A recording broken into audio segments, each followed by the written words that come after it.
दोस्तों, ये स्टार्टर है, देख सकते हैं आप, जो कि 4 से 6.5 एम्पेयर का, 440 वोल्ट का, ये एल एन टी का MK1 टाइप का स्टार्टर है। ठीक है, आप जो देख सकते हो यहाँ पे, इसको इसकी जो प्राइस रेटिंग है आप देख सकते हैं यहाँ पे 2734 पूरा टैक्स के साथ। अब ये थोड़ा और डिस्काउंट मिलता है, तो इसकी ओपनिंग करते हैं।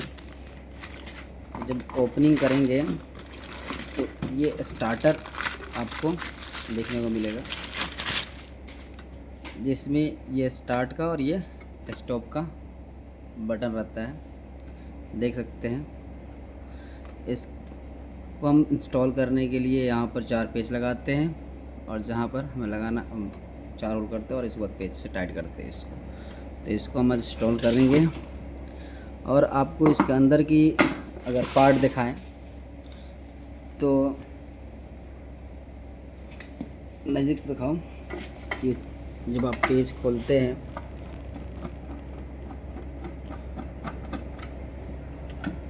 तो ये पूरा खोल के नहीं निकाला जाता है, केवल इसको खोल देते हैं तो इसमें ये खुल जाता है।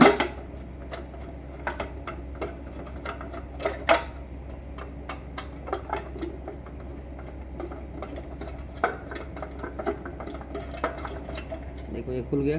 ये पेज इसी में रहता है, ये यहाँ पर इसका लॉक रहता है जो आड़ के रखता है। ठीक है, इसको बैठाने में इजी पड़ता है। इसमें आपको ये मैनुअल मिलता है, जिसके अंतर्गत ये इसका पावर वायरिंग है। ठीक है, L1 L2 L3,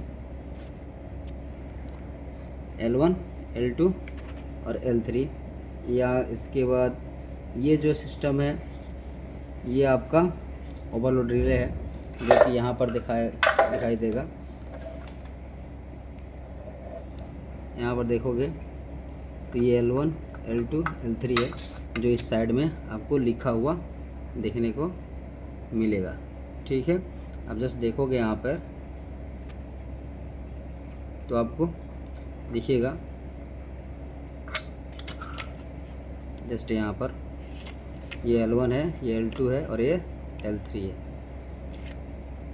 L1 L2 L3, तो L1 L2 L3 ये पॉइंट हो गया। उसके बाद ये ओवरलोड रिले का ही ये पॉइंट था, इनपुट पावर यहीं पर जुड़ा रहता है। उसके बाद आप यहाँ पर ध्यान से देखोगे तो ये आपको यहाँ पर रिले रेंज रहता है। इसको अब अपने को सेट करना पड़ता है, जिस हिसाब से मोटर की जो FLC होता है उसके अनुसार इसको सेट किया जाता है। ठीक है, ये हम इसको सेट कर लेते हैं। उसके बाद ये NC होता है और ये NO होता है। यहाँ पर आपको बटन रहते हैं, जैसे कि ये बटन है, ये रीसेट का भी काम करता है और स्टॉप का भी काम करता है। और ये स्टार्ट के लिए होता है, ये वाला बटन स्टार्ट के लिए होता है, इसको दबाते तो स्टार्ट होता है। ठीक है, उसके बाद इस वाले चीज़ को हटा देना होता है, तो इसको हम हटा दिए। और ये प्लंजर होता है, ये कॉइल है जो एक्टिवेट होता है, तो ये ऊपर की तरफ खींच के रखता है, ऊपर की तरफ खींच के रखता है। ठीक है, इसको हम पट करके नहीं रख सकते हैं। पट बोले तो इस तरह से हम ज़मीन पे इसको रख करके नहीं चला सकते, क्योंकि जब पावर कट जाता है तो ये सटा ही रहेगा, फिर ऑन ही रह पाएगा। तो इसको हमेशा दीवार पर ऐसे टांगा जाता है, या कहीं भी इसको टांगा जाता है। ठीक है, इसमें काम कैसे होता है, पावर वायरिंग सिंपल होता है। यहाँ से 3 फेज़ जोड़ते हैं इन तीनों पॉइंट पे, और वो 3 फेज़ पावर जो होता है आपको यहाँ से आउट हो जाता है, और जो 3 फेज़ होता है वो आउट होता है, मोटर को यहाँ से चला जाता है। ठीक है, मोटर के लिए 3 तार जो होते हैं उसमें यहाँ जुड़े होते हैं, और ये होल्डिंग का पॉइंट होता है, जो कि यहाँ से इसको हमेशा जोड़ के रखा जाता है।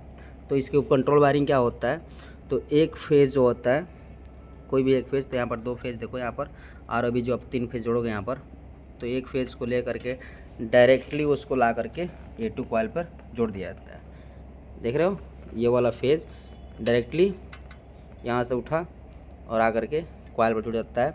और जो एक दूसरा फेज़ होता है जो 3 नंबर से निकला है, तीसरे फेज़ से बीच वाला छोड़ दिया गया है, आप चाहे बीच से भी उठा सकते हो, कोई दिक्कत की बात नहीं है। तो यहाँ से उठता है, उसके बाद ले जा करके जो NO पॉइंट होता है ना, NO का इनपुट दे दिया जाता है और वहाँ से आउट होता है, हो जाता है NC के इनपुट में, NC से आउट होता है और हो जाता है कॉइल को, ठीक है।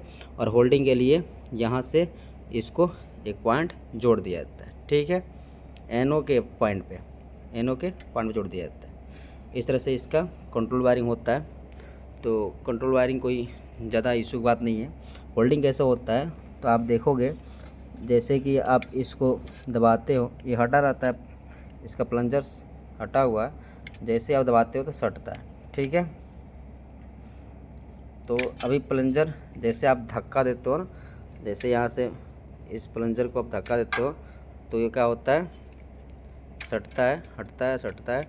तो देखो होल्डिंग के वक्त ये वाला पॉइंट भी जाके इसमें सटता है, तो जो यहाँ से अंदर इसके होल्ड जो एंड्स, इसको होल्डिंग करने का जो पॉइंट है, ये पॉइंट यहाँ से डायरेक्ट यहाँ पर जुड़ा हुआ है, इस वाले पॉइंट का यहाँ पर जुड़ा है। तो ये वाला पावर यहाँ से जब सट जाता है तो ये वाला पावर इसके थ्रू होते हुए यहाँ से होते हुए यहाँ पर आता है और यहाँ से चलने लगता है जब होल्डिंग हो जाता है, तो मतलब चालू हो जाता है तब, ठीक है। तो इसी के चलते होल्डिंग होता है, ये हट जाएगा तो होल्डिंग काम नहीं करेगा।